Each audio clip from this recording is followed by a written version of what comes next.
nos quedamos viendo la parte de los objetivos del análisis y ahí discutíamos entre los diferentes objetivos que tenemos ahí planteados. Pero antes de que sigamos hablando del tema, me gustaría saber cómo va con la propuesta del proyecto.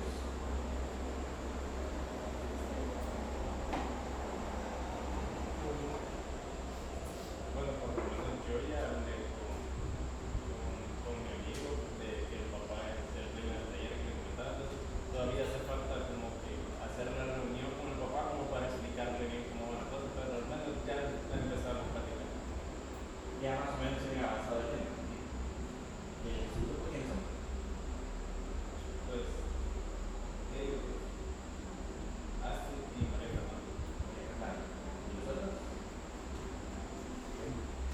Nosotros ya tenemos habilidad también en el taller automotriz y hablaremos sobre los procesos para dar seguimiento desde el momento que empieza el taller hasta que finalice.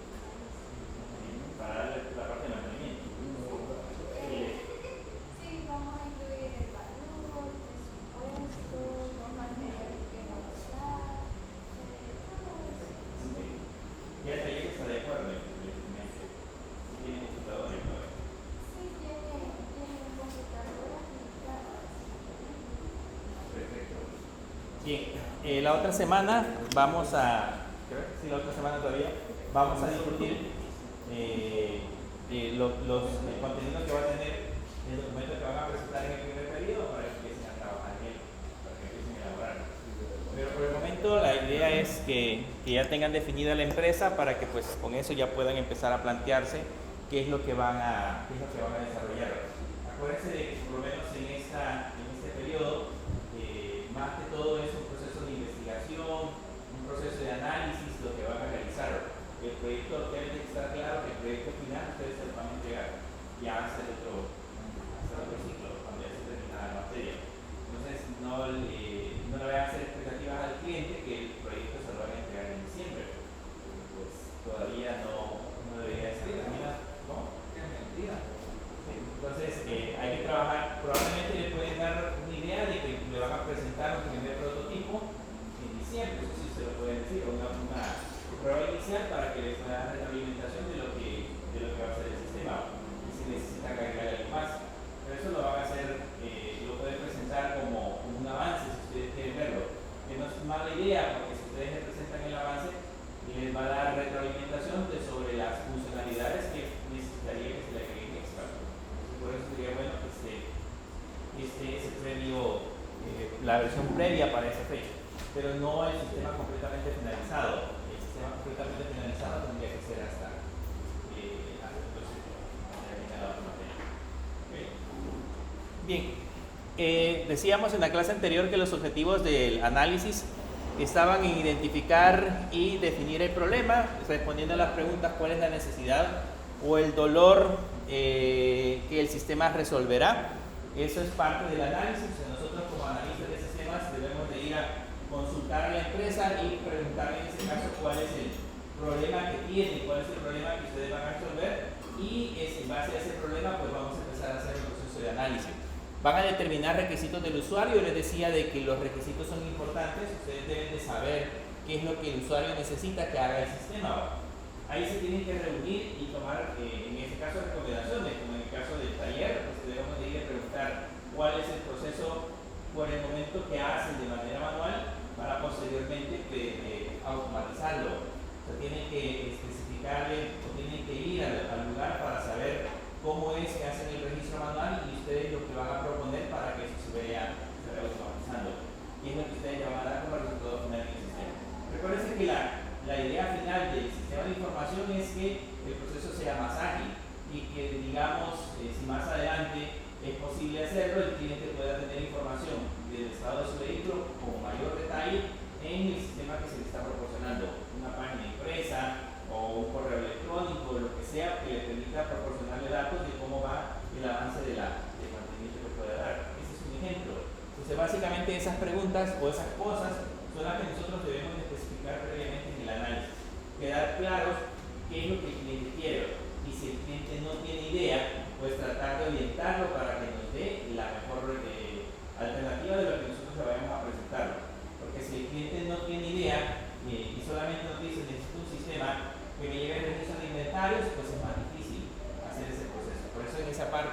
es importante trabajar con el usuario. Les decía que hay que hacer estudios de viabilidad. Estos son importantes porque desde ahí se determina si el sistema es posible realizarlo. Hay una viabilidad técnica, básicamente si disponemos de todos los recursos tecnológicos necesarios para el desarrollo del sistema. Hay un estudio de viabilidad económica, si contamos con los recursos económicos suficientes para poder desarrollar la aplicación. Hay una viabilidad operativa, si tenemos el personal capacitado dentro de la empresa que sea capaz de poder utilizar el sistema. De nada nos sirve implementar un sistema que resuelva todos los problemas que tiene dentro de la institución y al final de cuentas no haya personal capacitado que pueda usarlo. El sistema puede ser muy intuitivo, pero pues la gente debe por lo menos saber utilizar el mouse, saber hacer un clic, conectar una impresora en el caso, o ponerle papel a la impresora, cosas básicas que deberían de poder hacer para poder implementar el sistema. Entonces, en alguna medida debemos de hacer también ese estudio de viabilidad.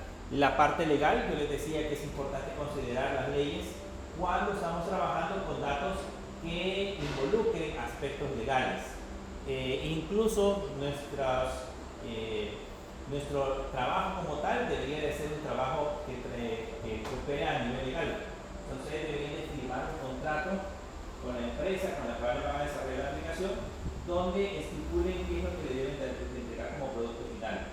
Si ustedes no hacen un contrato, o sea, si lo hacen solo de palabra, pues va a ser más difícil dar por finalizado el proyecto. Es más fácil tener un documento firmado legal que les indique cuáles son las limitantes y cuáles son el producto final que ustedes van a entregar dentro de la aplicación. Y la otra es de cronograma. Yo siempre les he dicho que los clientes cuando requieren una aplicación, por lo general la requieren para ayer, la requieren súper rápido, pero nosotros debemos de considerar en el proceso del desarrollo de la aplicación cuánto tiempo nos vamos a tardar, cuánto tiempo nos vamos a llevar en desarrollar la aplicación. Y el cronograma no solamente debe incluir la parte de la codificación, sino que debe incluir también la parte de la planificación, las visitas que vayamos a hacer al lugar, si vamos a hacer encuestas que vamos a utilizar, etcétera, etcétera, para poder recabar información. Y por último, debemos de documentar los hallazgos, o sea, debemos de crear artefactos que servirán para de base para la parte del diseño. O sea, toda la información que encontremos debemos de documentarla. Yo he visto casos en donde la gente llega a una entrevista y no lleva ni papel ni lápiz. O por lo menos debemos de llevar algo que anotarlo, pero ni siquiera eso, al menos la computadora, para poder empezar a documentar toda la información que vayamos a recabar.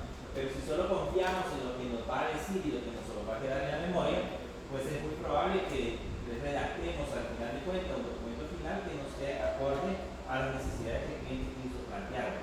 Así que de alguna forma debemos ir documentando cada cosa que vayamos entregando, que vayamos haciendo, que vayamos encontrando dentro del lugar con el cual estamos trabajando. ¿Qué técnicas comunes vamos a utilizar para recopilar los requisitos? Para que podamos en ese caso ir al lugar y recopilar información. La más común es la entrevista. ¿Qué ventajas tiene una entrevista? Que va a ser una relación cara a cara que vamos a tener con el cliente. O sea, vamos a ir y le vamos a empezar a preguntar directamente al cliente que nos explique qué es lo que requiere dentro de la aplicación. Si el cliente es muy técnico, le va a explicar lo que necesita. Le va a dar una información sumamente amplia de los datos que va a necesitar en el sistema. Tantos datos algunas veces que es bien difícil poderlos recopilar en una sola visita. Normalmente las entrevistas ustedes las tienen que hacer probablemente con el dueño de la empresa para poder, en ese caso, tener claro el requerimiento que se necesita. Probablemente después vamos a tener que hacer entrevistas con los usuarios. En el caso, si voy a hacer, por ejemplo, un sistema de facturación de inventarios, tengo que ir a la bodega y consultarle al de la bodega cómo lleva sus inventarios, cuáles son los registros que me lleva el inventario, o a nivel contable, cómo se lleva registrada la parte del inventario. Todo eso es importante documentarlo para poder posteriormente hacer un análisis de los requerimientos. Cuando la empresa es sumamente grande, podemos utilizar encuestas para obtener información de un grupo un poco más grande. Yo les decía, por ejemplo, aquí en la universidad, si necesitamos hacer algunos cambios en los servicios que proporciona la universidad para la parte de aplicaciones que tenemos disponibles. Si necesitamos recopilar información podríamos elaborar una encuesta. No vamos a entrevistar o no vamos a encuestar a toda la universidad. Se imaginan cuántos, hay alrededor de 7.000, 8.000 alumnos. Ir, pasar en cada salón y pasar una encuesta va a ser un poco más complicado. Entonces, ¿qué tenemos que hacer? Tomamos una muestra, nada más tomamos cierta cantidad de alumnos de los que ustedes de la universidad y en base a eso pasamos una encuesta. Esa encuesta nos va a dar una idea general de lo que normalmente tenemos, de lo que normalmente los alumnos requieren de los servicios de la universidad. Por ejemplo, la otra parte es la observación. Ver a los usuarios realizar sus tareas. Eso también les puede servir a ustedes de ir a la empresa y ver cómo hacen el proceso. Por ejemplo, si vamos a hacer facturación, pues ir a ver cómo hacen el proceso de facturación. Por ejemplo, no sé si han ido, hay una empresa de venta de plásticos que hay aquí después del Ecocentro. Abajo de la red del carro. Abajo de la red del empleo. Por ejemplo, esa empresa de plásticos, digamos que su forma de facturar es muy peculiar. No es primero, ustedes andan seleccionando lo que se van a llevar, van a cada uno de los estantes y seleccionan los productos que van a comprar y luego llega una señorita y empieza a anotar en un papelito todo lo que ustedes se van a llevar y las cantidades y lógicamente ahí también les dice el precio de lo que van a pagar. Con ese documento ustedes se van a la caja y en la caja ya hacen el proceso de facturación. ¿Okay? Si yo quisiera automatizar ese proceso, que en lugar que la persona tuviese un papelito, fuese una tablet, por ejemplo, entonces yo tengo que ir al lugar y ver cómo hacen el proceso de emisión de esos. Esa sería como una prefactura, de emitir esa prefactura, para que yo lo pueda automatizar posteriormente en el sistema. Ese es un proceso de observación, ir al lugar y ver cómo funcionan en ese caso esos procedimientos.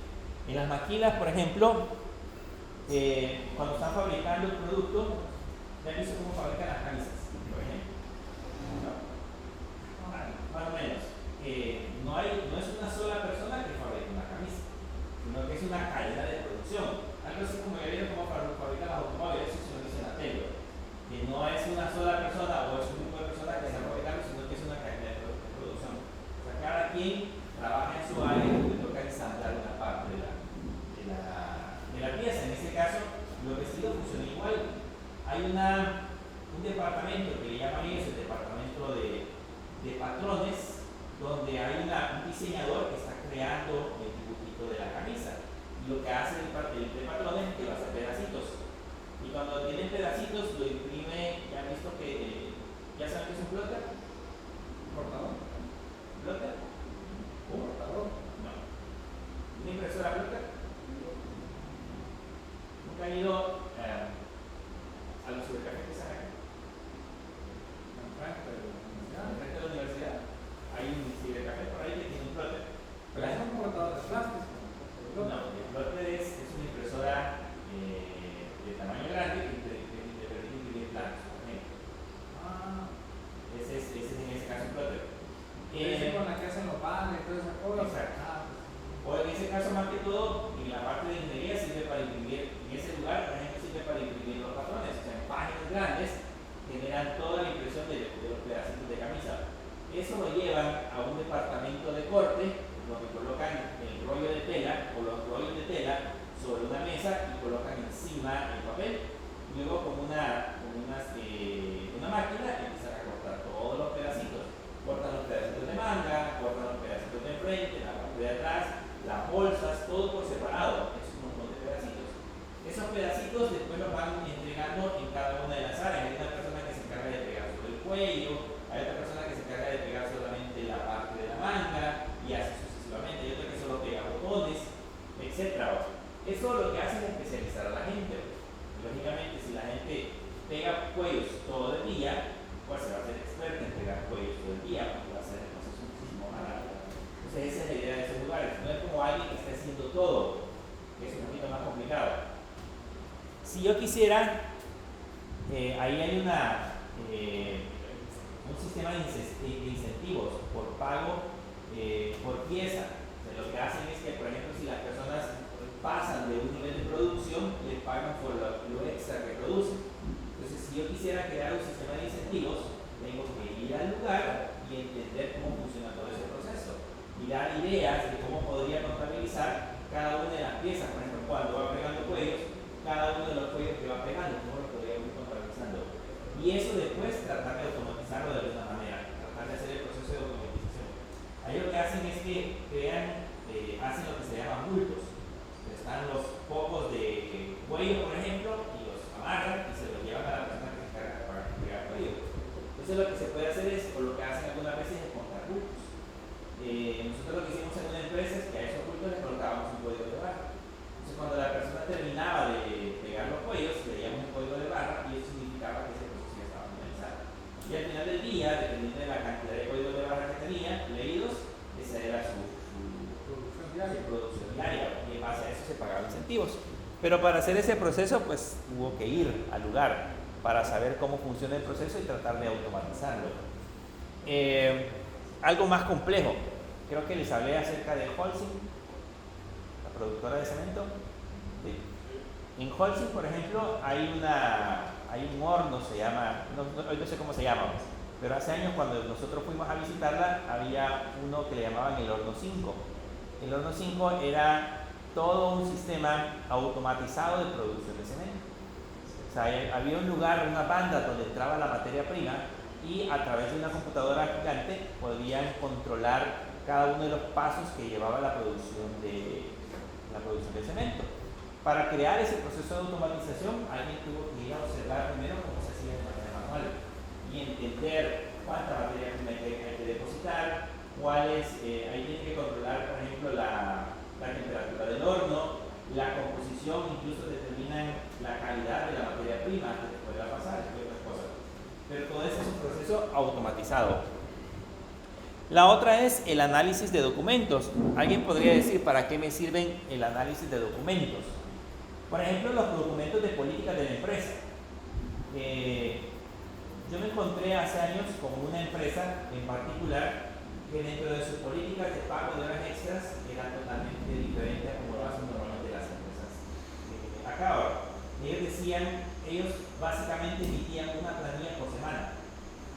Lo que hacían era, normalmente las empresas, ustedes hacen horas extras y se paga por quincena, entonces en la quincena le colocan su sueldo normal más el monto extra que ustedes hayan hecho por horas extras trabajadas. Pero en esa empresa lo que hacían es que, digamos, la primera semana le pagaban su sueldo de la quincena y la segunda semana le pagaban su sueldo de las extras por separado. Y así la tercera semana otra vez la quincena y la cuarta semana otra vez el sueldo de las extras. Y nosotros me preguntamos que por qué hacían eso. Y nos decían de que la idea era que la gente tuviera dinero toda la semana. Porque si se lo pagaban al 15, pues el siguiente día ya estaban prestando. Entonces para ayudarlos, digamos, entonces pagaban semana a semana. Entonces, ¿dónde encontramos esa información? En los manuales y políticas que tiene la empresa. ¿Por qué tuvimos que hacer en ese caso un proceso de adaptación? Porque ya el sistema tenía que ser capaz de emitir 4 planillas al mes. Una que era por separado solo para cálculo de las extras y otra que era la planilla normal. Y debería de existir alguna manera de realizar esos cálculos. Entonces, esas son peculiaridades que algunas veces encontramos en los manuales, en los informes. Por ejemplo, si vamos a trabajar con informes, yo les decía la parte de contabilidad, y hablábamos de balance general, yo tengo que ir a revisar en los informes previos que tiene la empresa cómo se generan los balances generales de la empresa, qué formato tiene o qué información agrega para más o menos tener una idea de lo que yo voy a crear en el sistema, de lo que yo voy a automatizar. Entonces todo eso normalmente lo encontramos en esos documentos, así que el análisis de documentos es sumamente importante. La otra son los prototipos. ¿Qué es un prototipo? ¿Algo? ¿Un avance? Como una prueba y error. ¿Una prueba?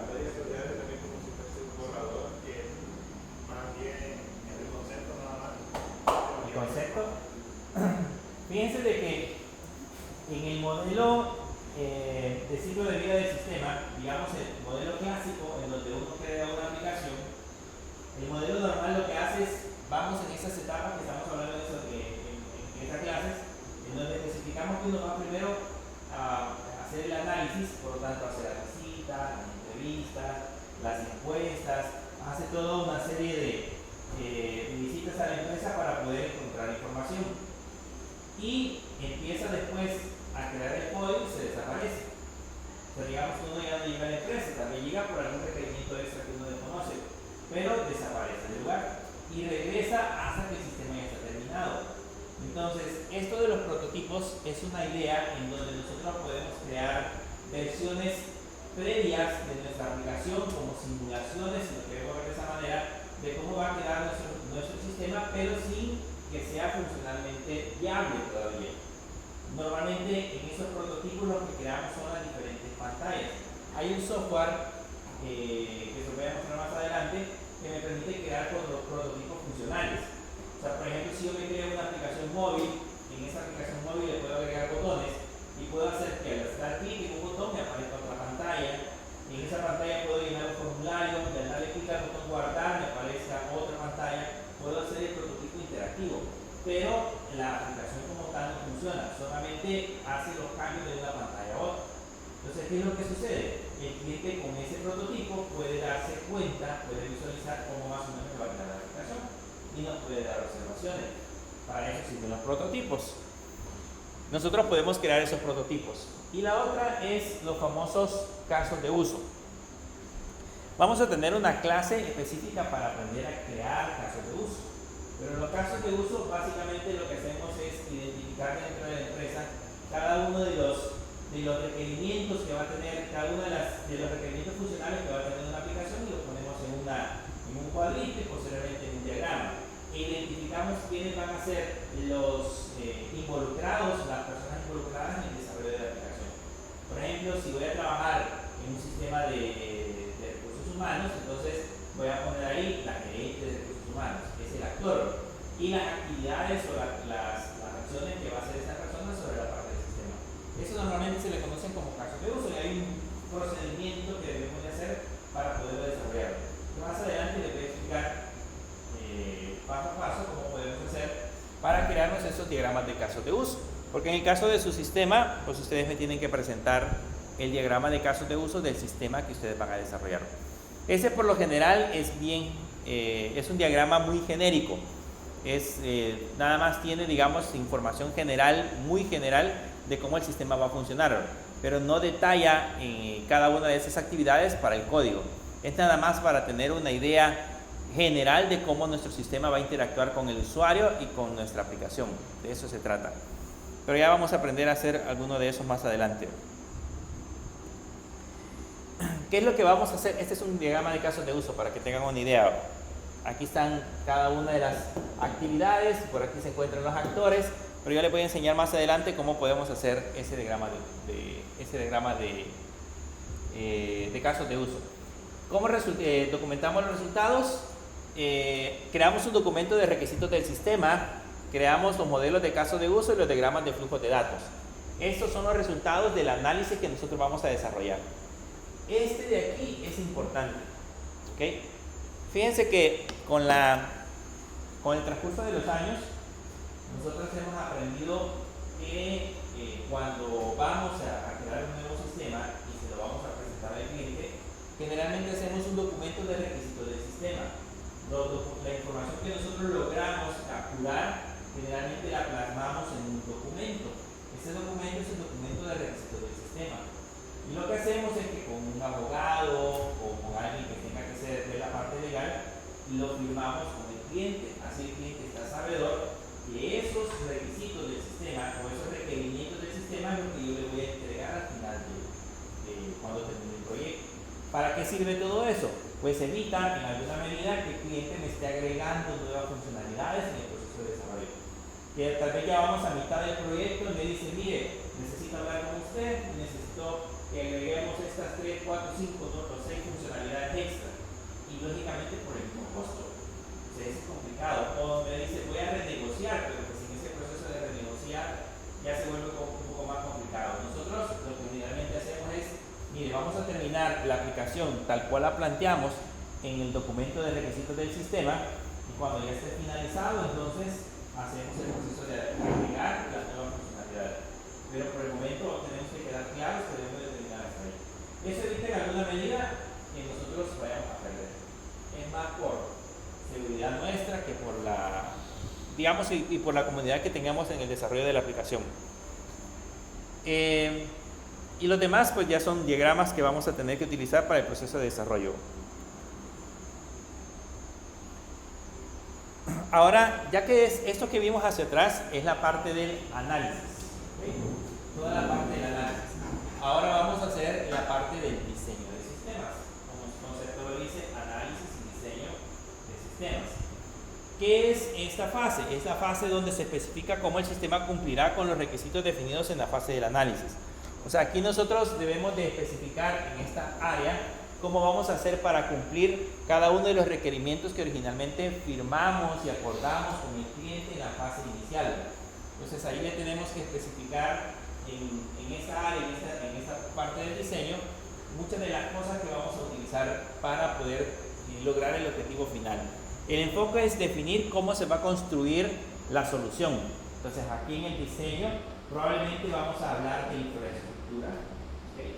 Ahí vamos a pensar en voy a necesitar servidores en la nube, voy a necesitar servidores en el lugar donde vamos a trabajar, si voy a necesitar, bueno, qué tipo de servidores voy a necesitar o la capacidad que eso debe de tener. Probablemente toque aspectos como el almacenamiento va a ser en la nube o va a ser en el sitio, qué lenguaje de programación voy a utilizar, qué bases de datos son las que voy a implementar. Toda esa información que es la parte del diseño del sistema lo vamos a empezar a analizar en esta parte de acá. ¿Cómo vamos a construir la solución? ¿Qué es lo que le vamos a entregar al cliente como documento final? ¿Quiénes son los encargados de esta área? Generalmente es el diseñador de sistemas y el arquitecto de software, que son los roles responsables. No significa que el que haga el análisis nos involucre, sino que quienes van a estar a cargo de hacer todo este proceso, generalmente siempre es el analista de sistema. Él es el que hace el análisis y diseño. Pero digamos que es el diseñador de sistemas y el arquitecto de software. Entonces aquí vamos a definir principalmente la arquitectura de la aplicación que vayamos a desarrollar. ¿Okay? Que esa es la parte más compleja. Ustedes ya aprendieron cuántas bases de datos llevan. Bases de datos relacionales. ¿No? 4. Si van a crear una aplicación, ¿cuál se decidiera?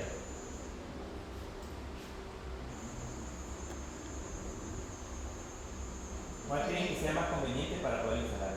Dependería de qué requisitos o cómo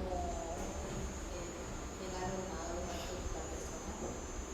Porque, digamos, si es algo que tenga relación con otra cosa, pues ahí se aplicaría una de Relacional. y digamos, hay otra, y si fuera otra, en este caso, pues pondría una de no relacional. Acuérdense que casi la mayoría de situaciones que vamos a encontrar en el mundo real se resuelven con bases de datos relacionales. Casi la mayoría de situaciones. Pero con el crecimiento de la información, con encontrar la información no estructurada, entonces ya tenemos en ese caso que incorporar bases de datos en SQL. Pero también podemos tomar la decisión de combinarlas. ¿Okay? Puede hacer que cierta información esté en una base de datos relacional y otra información esté en una base de datos en SQL. Por las razones que sean. Puede hacer que la información que pongamos en el NoSQL es muy pesada, es no estructurada, no cumple con los lineamientos que necesitamos en una base de datos relacional, entonces lo voy a montar en una no relacional. Entonces en ese caso, el arquitecto de software debe de tomar esas decisiones. Fíjense que esas decisiones las vamos a tomar antes de empezar a crear la aplicación. ¿Okay? Así que aquí, digamos que el nivel de experiencia cuenta. Porque pues lógicamente vamos a recomendar algo en lo que nosotros ya previamente hemos tenido algún nivel de experiencia. Por eso en alguna medida el diseñador y el arquitecto debe de ser una persona que tenga cierto grado de experiencia en lo que está desarrollando. ¿Okay?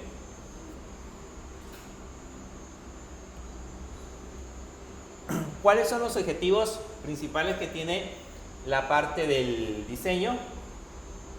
Aquí les da una idea ¿Por qué es importante hacer el diseño? Cuando nosotros hacemos diseño nos queda una aplicación muy buen estado, y cuando no hacemos diseño pues vamos a crear algo totalmente desordenado. Eso también nosotros aprendimos a la fuerza, por experiencia. Cuando empezamos a trabajar con las personas que tenemos empresas, cuando empezamos a trabajar no había diseñador, o sea, era nada más un programador, y era el que se encargaba de hacer todo lo que hemos hablado ahorita, la parte del análisis, del diseño, la parte de la arquitectura, decidir en ese caso cómo va a ser el diseño de la aplicación. Había un diseñador profesional. Entonces, ¿cuáles eran los resultados? Pues la aplicación funcionaba, la aplicación era funcional, pero no era tan amigable. El usuario tenía que a veces hacer muchos pasos para poder realizar una tarea a veces muy simple. Pero ese era por el problema que no hubo una experiencia de usuario creada previamente en la aplicación. Lo aprendimos porque después pues, nos tocó contratar personas que se encargaran de ese proceso. Entonces, ¿cuáles son los objetivos del diseño? Primero, establecer la arquitectura de sistemas, como la estructura de componentes del software, si va a ser en capas, si va a ser en módulos, si voy a utilizar programación estructurada, si voy a utilizar programación orientada a objetos, si voy a utilizar programación funcional, qué lenguaje de programación es el que más me ayuda para cumplir los requisitos del sistema, etc. Diseñar la base de datos, estructura de las tablas, de los datos, de las tablas y las relaciones. ¿Okay? ¿Qué diagrama creamos en la base de datos para hacer eso? El diagrama de entidad relación. ¿Cuántas tablas han hecho como máximo en una base de datos? 8 tablas. Como 12 tablas. Yo tuve un diagrama entidad-relación hace años de un sistema que estábamos implementando, que lo tuvimos que imprimir, y no es mentira, ocupábamos 2 escritorios de esos. O sea, teníamos este escritorio más otro así a la par, y ahí colocábamos el diagrama entidad-relación, porque no eran una gran cantidad de tablas. En aquel entonces era el sistema de registro académico que tenía el Ministerio de Educación, que había implementado para todas las escuelas a nivel nacional. Entonces el sistema se copiaba, o se colocaba en cada una de las escuelas, se implementaba en cada una de las escuelas, y este permitía mandar información directamente a los servidores. Entonces, para poder entender cómo funciona, porque había que hacer algunas adaptaciones, tuvimos que imprimir el diagrama de entidad-relación. Era un diagrama de ese índole. Así que se imaginarán cuántas tablas tenía, una inmensidad de tablas, principalmente por el tamaño del sistema, era sumamente grande. En una fábrica que trabajamos hace años, tenía alrededor de 150 tablas, más o menos. El diagrama completo que utilizaba esa institución, esa empresa. El que tenemos ahora, que utilizamos en la empresa, creo que tiene alrededor de 100 tablas más o menos, el diagrama entidad-relación. Entonces, pero ¿para qué nos sirve ese diagrama entidad-relación? Si nosotros lo imprimimos y lo colocamos y lo analizamos, pues cuando estamos creando los famosos select, vamos a saber qué tabla con qué tabla se vincula, y cuál es la llave primaria, y cuál es la llave secundaria, y qué tipo de relaciones tienen o qué tipo de restricciones. Toda esa información la vamos a encontrar en ese diagrama, que nos va a ser mucho más fácil para construir una consulta. Si después queremos saber dónde está almacenada cada uno de los datos, vamos al diagrama, y desde el diagrama podemos extraer esa información. Entonces, por eso es importante crearlo antes. El diagrama no se crea después, ni tampoco se crea en el camino. Yo empiezo a crear la aplicación y ahí voy creando mi primera tabla, y si después necesito otra, creo otra, no es así, sino que se hace un análisis previo y se crea el diagrama completito para posiblemente darle solución. Diseñar la interfaz de usuario, que es la UI, y la experiencia de usuario, que es la UX. ¿Esto quiénes lo hacen? Diseñadores. ¿A quién le gusta el diseño acá?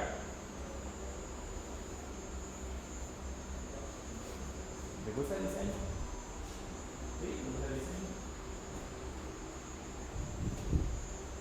Eso de la parte del diseño es un arte, y es una habilidad que no todas las personas pueden tener.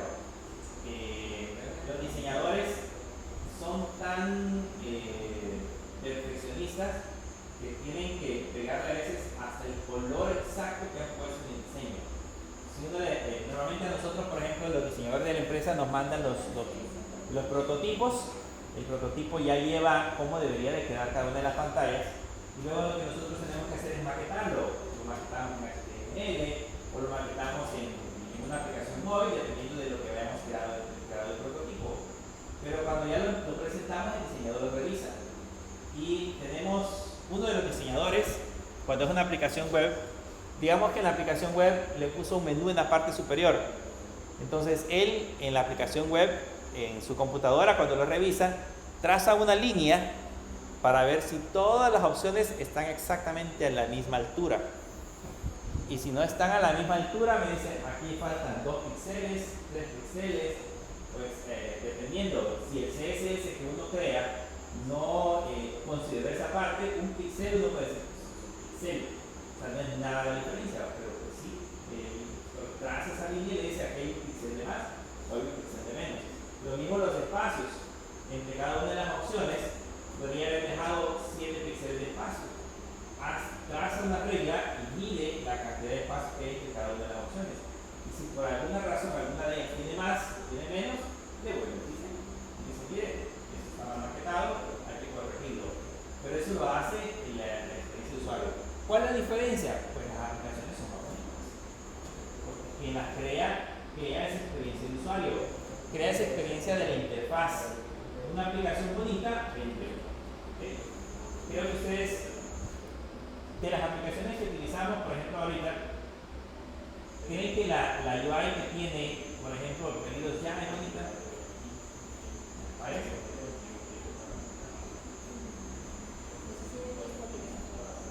¿No le gusta? No lo ocupaba mucho, o sea, no hice la aplicación, pero no la ocupaba. ¿No la ocupa mucho? ¿La de Uber, por ejemplo? Tal vez la de pedido ya, un poco la experiencia de usuario, un tanto buena, pero también un tanto restrictiva para ciertas cosas. Porque por lo menos pido de una hamburguesa y por poner un ejemplo, quiero que me agregue más salsa de ketchup o salsa carne, no se puede. Solo dice como complementar abajo. Y no la complementar. Que no los lea eso. Pero digamos que es fácil de usar. Y un call center, pero como si no lo tiene. No lo tiene. Si falla algo, le devuelven el dinero algunas veces, pero pues no hay alguien que atienda. De hecho tienen un soporte, pero no ayudan de mucho. Terminan devolviendo el dinero la mayoría. Creo que les pasa casi lo mismo que, no sé si alguna vez utilizaron el soporte del archivo wallet. Archivo wallet tenía soporte, pero uno hablaba y a veces le decían lo mismo: desinstale la aplicación, vuelve a instalarla, o cierre la sesión, vuelve a abrirla, o corre caché, y otras cosas. Pero digamos que una solución para el problema que se presentaba casi nunca lo encontraba. Pero digamos, por ejemplo, el archivo wallet era bonito el diseño. Depende. Porque hay gente que sí sabía cómo utilizarlo. Porque una cosa es que sea eficiente a la hora de usarlo y otra que sea bonito. El diseño. Es que el En diseño. comparación a otras billeteras. Yo ocupo Binance y en el caso de Binance es más compleja el utilizarlo. Pero por los servicios que presta. Por los servicios que prestan, sea de cambio P2P, envío y pago por QR, compra de USDT, diferentes monedas. Y en cambio el archivo Binance era como enviar, recibir y ahí muere. Y ahí muere. O sea, era bien fácil. Sí, por eso digo, la experiencia, lo importante de eso es que la experiencia de usuario vende. Si la aplicación es bonita, vamos a tener mayor apreciación de parte de nosotros como usuarios para la aplicación. Si la aplicación es fea, no la vamos a usar. No la vamos a usar. Y aún así, si además de que es fea, la experiencia de usuario es mala, tampoco la vamos a usar. Esos dos aspectos son importantes de incluirlos.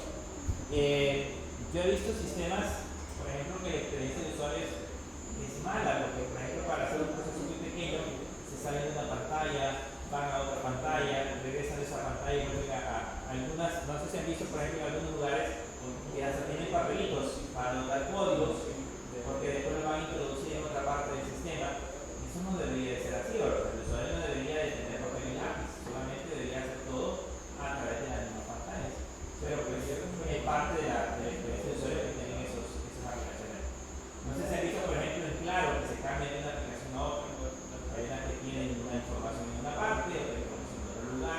y están pasando, copiando y pegando información de un lugar a otro.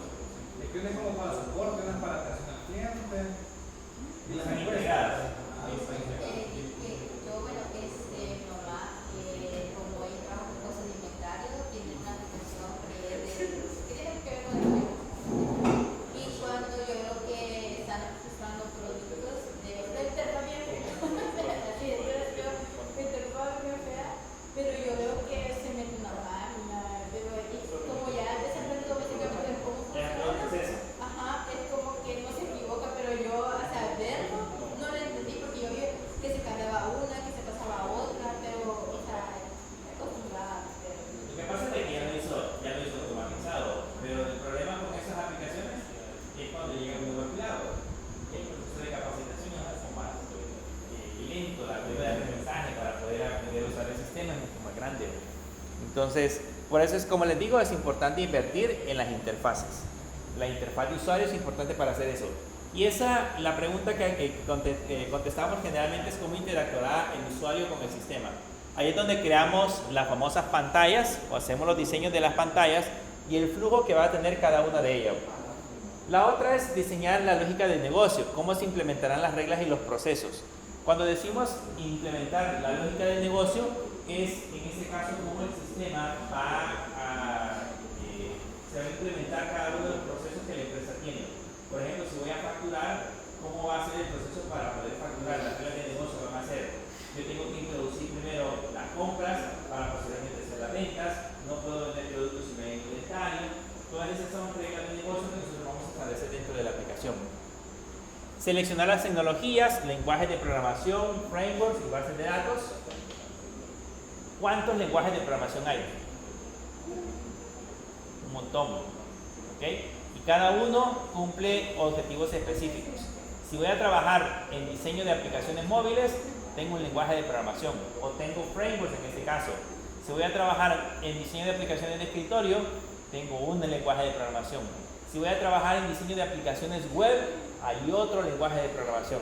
En otras palabras, para cada una de las diferentes aplicaciones que manejamos, existe un lenguaje de programación específico.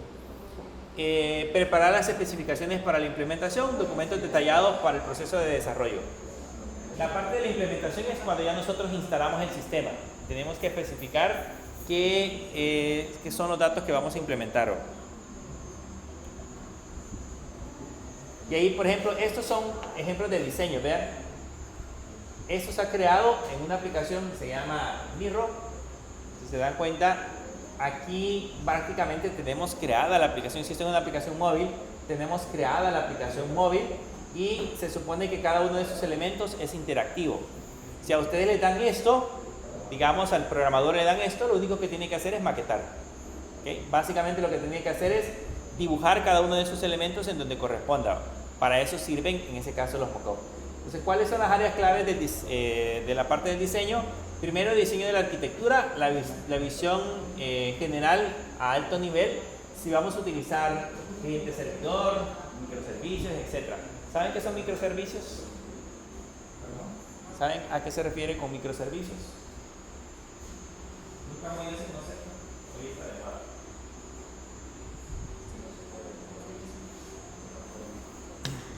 Vean, la idea hay dos tipos de aplicaciones en general, si vamos a ver desde ese punto.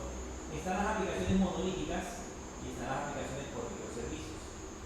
Una aplicación monolítica es aquella que dentro de la aplicación están todos los módulos que contiene el sistema. Si tiene sistema de inventarios, facturación, contabilidad, recursos humanos, todo está dentro de la aplicación en una sola base de datos. Cuando nosotros accedamos está en un solo servidor, entonces esa es una aplicación monolítica.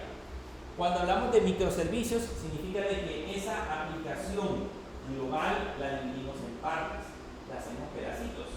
Entonces, en ese caso, por ejemplo, tenemos un servidor donde está la parte de facturación. Tenemos otro servidor donde se encuentra la parte de manejo de clientes, el CRM. Tenemos otro servidor donde se encuentra la parte de recursos humanos. Cuando nosotros la vemos en pantalla, cuando la ejecutamos, realmente ejecutamos una sola aplicación, pero cada una de esas está en diferentes servidores. Entonces, ¿qué sucede? Si, por ejemplo, tenemos un error en la parte de recursos humanos, sigue funcionando la parte de contabilidad, pero podemos reparar la parte de recursos humanos y cuando ese ya está disponible, vuelve a estar disponible en el sistema. Eso normalmente se le conoce como microservicios. También sirve para hacer crecimiento exponencial. ¿Okay? Cuando, por ejemplo, las aplicaciones crecen en cantidad de usuarios que están utilizando, los microservicios ayudan a hacer crecimiento exponencial. Lo que les mencioné, ¿se acuerdan que les dije cuántos servidores tenía pedidos ya? Ahora como 3.000 servidores. Ellos lo que tienen es una API. Entonces lo que hacen es que la API está puesta en un servidor y conforme va creciendo el tráfico empieza a montar otros servidores con la misma API. Y hay un balanceador de carga que se encarga de mandar las peticiones a cada uno de los servidores dependiendo de cómo vaya creciendo. Eso normalmente es un concepto basado en microservicios, que también es una área que debemos de considerar. El diseño de la base de datos, debemos de crearnos el diagrama entidad-relación, lo que ya les había mencionado. El diseño de la interfaz de usuario o la experiencia de usuario, ahí vamos a crear wireframes o mockups. Eso que ustedes ven acá son wireframes o mockups, ¿ok? Básicamente son el diseño ya creado. Así se ve bonita. Que me digan, mire, créeme una aplicación móvil y que se vea así. O sea, yo como programador ya voy a tener la idea de cómo va a funcionar. Y lo único que tengo que hacer es crearme el código para que eso se haga realidad. Pero si solamente me dicen, hágame una aplicación móvil, esta creo que es de perritos. Hágame una aplicación móvil que me permita mostrar mascotas, por ejemplo. Pues no voy a tener ni la más mínima idea de cómo lo voy a mostrar. Pero si me dan ya los diseños previos, pues va a ser muchísimo más fácil. Entonces, para eso sirven, en este caso, los mockups. Y luego el diseño de componentes módulos, cómo se dividirán las funcionalidades. Es básicamente lo mismo de si queremos trabajar con cliente servidor o microservicio.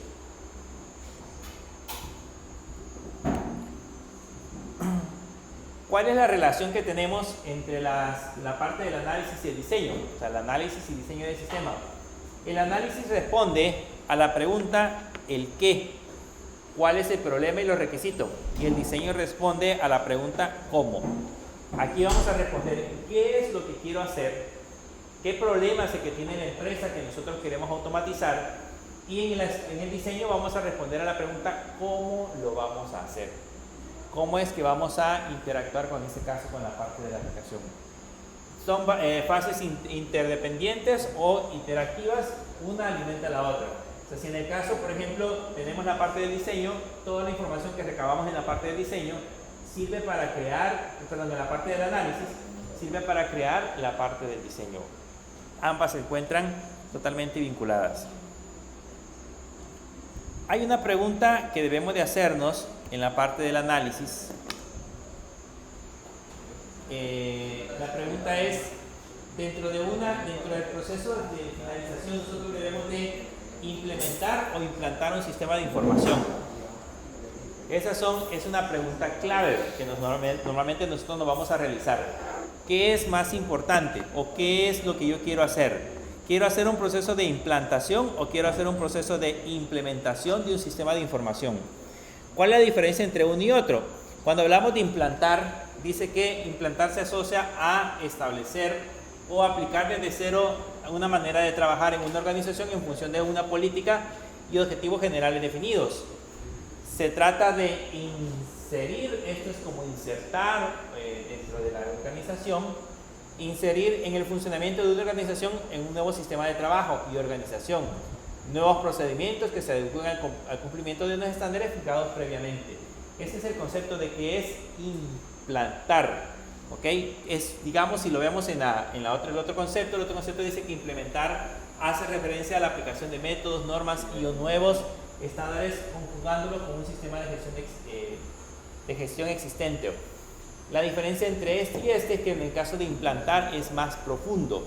Cuando nosotros terminamos de hacer un sistema, generalmente el sistema nosotros lo implementamos, porque lo que hacemos es que vamos a la empresa, lo instalamos en los servidores, lo configuramos en todas las estaciones de trabajo y luego con eso ya tenemos instalada la aplicación.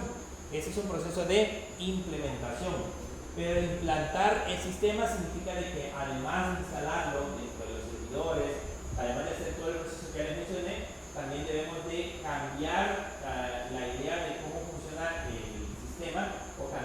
poco la política de la empresa para que se adapten al funcionamiento del sistema. En otras palabras, tenemos que involucrar a los usuarios que van a usar el sistema. Debemos de capacitarlos, debemos de darles un entrenamiento adecuado para que puedan usar de manera correcta el sistema. ¿Qué pasaría, por ejemplo, si digamos a una empresa, aquí en la universidad, por ejemplo, se instala el sistema de registro académico y no se le capacita a la persona que lo va a usar? Solo viene y se instala. Sería un caos, porque todas las personas estarían tratando de entender cómo funciona y probablemente lo logren hacer funcionar, pero sería un poco más complicado. Si vamos a hacer un proceso de implantación, en ese caso, vamos a hacer un proceso más profundo. Por eso le dice, implantar va más allá de una mera instalación técnica. O sea, ya no es solamente la parte de la instalación como tal, sino que se refiere a establecer un sistema dentro del contexto organizacional, lo que implica un cambio cultural de procesos y comportamientos en la organización. O sea, las personas deben de ser capaces de adaptarse al proceso por el cual el sistema ha sido creado. Debemos de orientarlos para que ahora los procesos se hagan a través del uso del sistema. La gente que está acostumbrada a hacer en papel y lápiz lo va a seguir haciendo probablemente por un tiempo en papel y lápiz. No sé si les ha tocado a ustedes, por ejemplo, alguna vez que anotan algunas cosas que van a hacer en la computadora solo para estar seguros o no olvidarlos, algunos cálculos, alguna vez uno los hace en papel y lápiz solo para estar seguro. Pero la idea, por ejemplo, de un sistema de información es que la gente deje de utilizar el papel, deje de utilizar el papel como tal y ahora empiece a utilizar la aplicación. Lo que pasa con la facturación electrónica, se da cuenta que la idea de la facturación electrónica es evitar utilizar papel. Que a uno le llega su correo electrónico, la factura, y nos quitamos ayudamos al medio ambiente supuestamente gastando menos papel. Pero para que eso suceda hay que cambiar la forma de pensar de las personas.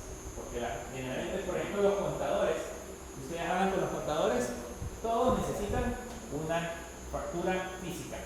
Les surge tener algo físico para poder saber que se realizó.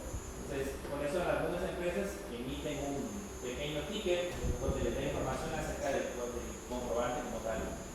La parte de implementar dice que se asocia directamente con la fase de construcción, configuración, instalación, pruebas del sistema, es la ejecución de lo que se ha diseñado.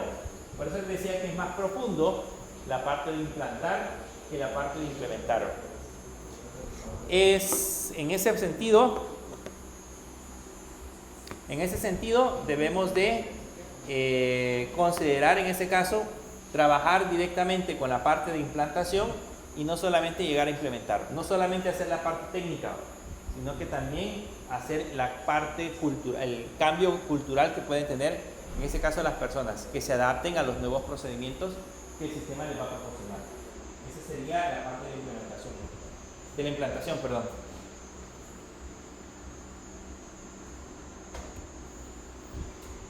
¿Qué es un analista de sistemas?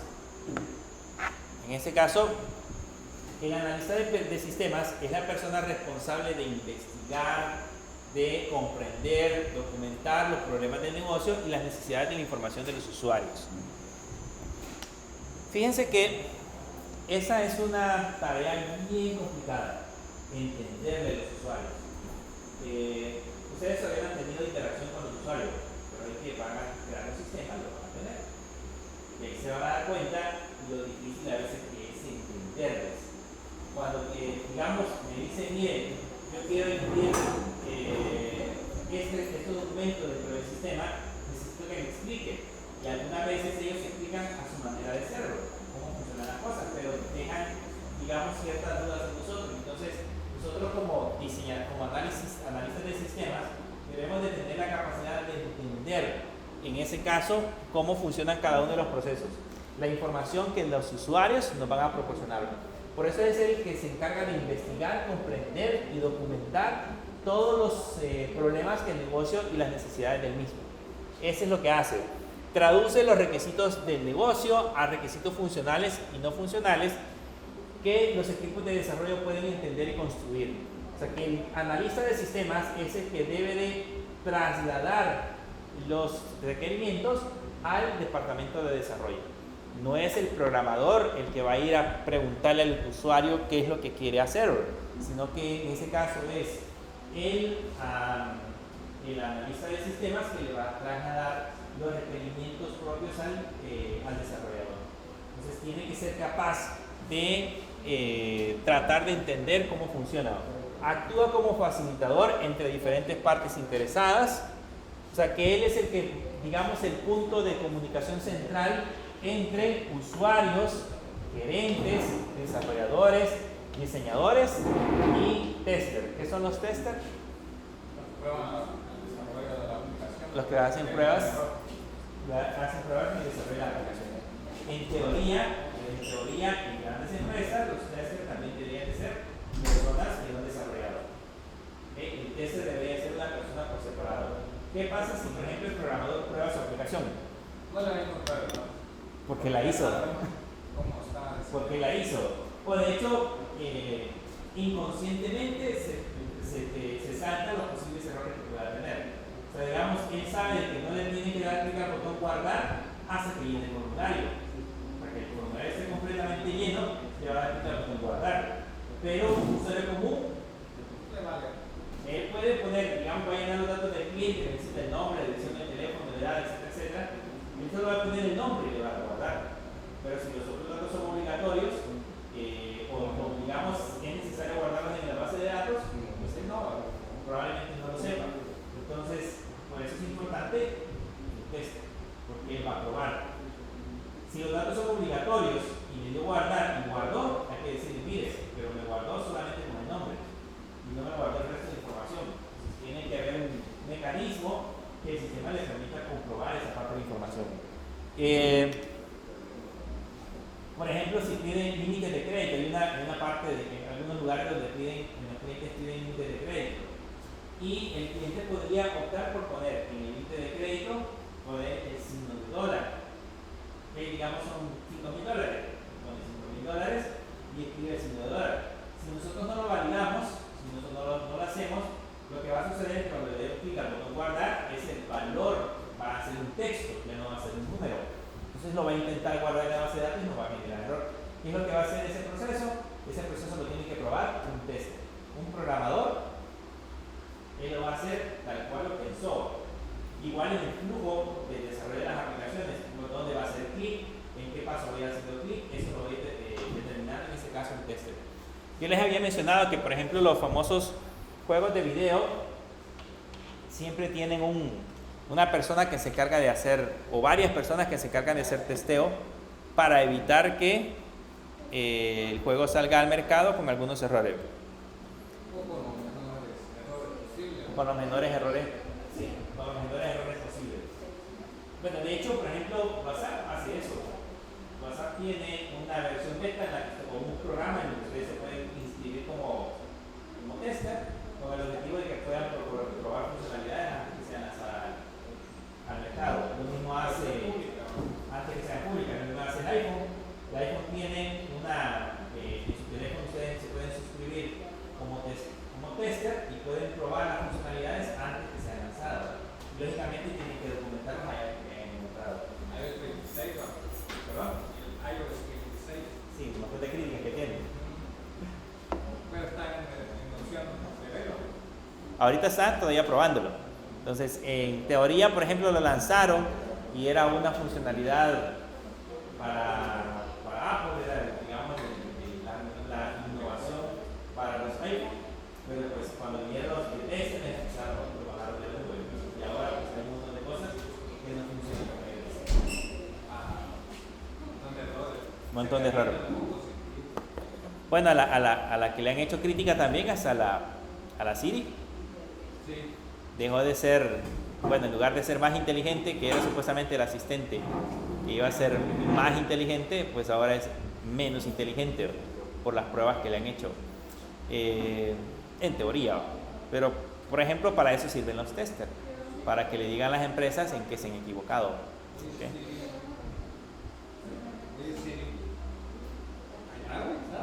Funciona. Si le hace caso. Bien, ¿por qué es crucial el papel del analista de sistemas? Primero, evita el teléfono descompuesto. Ya han oído hablar de ese término del teléfono descompuesto. ¿No?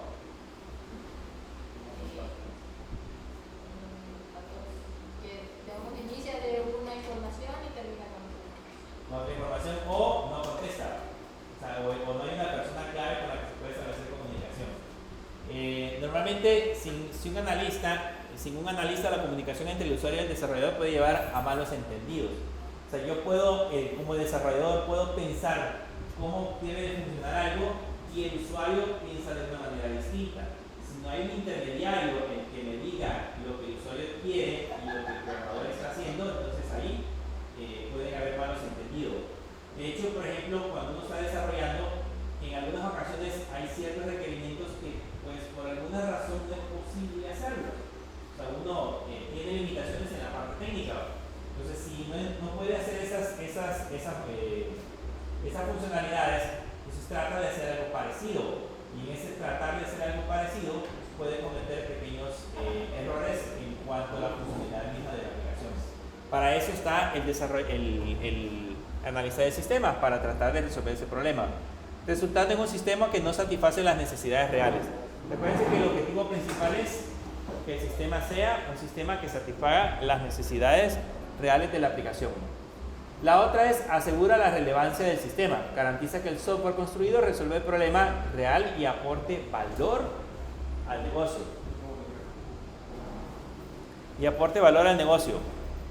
Optimiza la inversión, en ese caso reduce el retrabajo, ¿ok? El estar haciendo varias veces el mismo, digamos que estamos trabajando en la aplicación y estamos intentando hacer el mismo trabajo, eso lo que hace es para evitar ese problema. Normalmente lo que hacemos es a través de la persona que se encarga del proceso de comunicación, podemos reducir esa parte, el desperdicio de recursos que se atribuyen al correcto, que se construye lo correcto desde el principio. Y la otra es que gestiona, en este caso, la parte de las expectativas, ayuda a alinear lo que el usuario espera con lo que el sistema puede ofrecer. En teoría, digamos que si hay un requerimiento que no es posible hacerlo por alguna razón, puede conversarlo con el usuario desde un principio, puede establecer esa comunicación y evitar que llegue a los programadores y que haya en ese caso problemas al momento de hacer el proceso de desarrollo.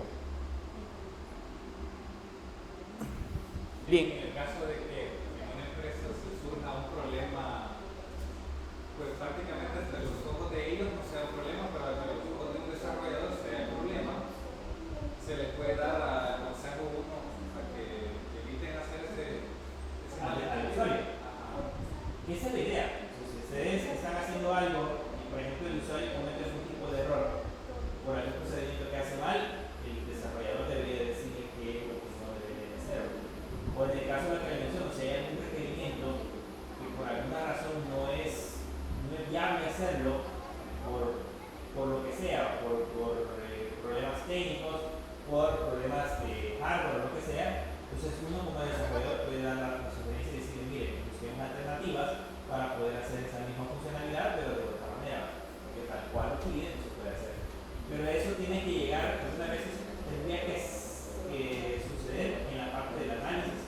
El analista del sistema debería de ser capaz de prevenir ese problema y no llegar hasta la fase de desarrollo, porque en el caso del desarrollo ellos seguramente se encargan de codificar, de estar haciendo código y no estar en ese caso, en ese detalle de estar, digamos, viendo los problemas.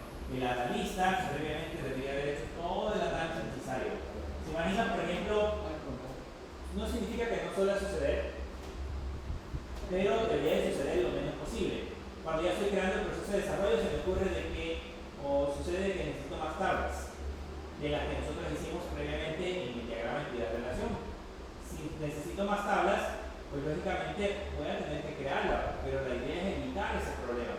La idea es evitar que cuando yo llegue al proceso de desarrollo tenga que agregar nuevos elementos a la parte de diseño de base de datos y eso implique, por ejemplo, reestructurar otros componentes que ya creamos en la aplicación. O sea, a veces el crear una nueva tabla implica que, por ejemplo, el proceso que ya creamos lo tenemos que reestructurar. Entonces, evitar ese problema se hace previamente trabajando con la parte de la documentación. Nos vamos a quedar ahí. Falta ver todavía algunas fases importantes que tienen que ver con la etapa del desarrollo, pero la vamos a ver en la próxima clase. Martes. Solo les voy a pasar lista.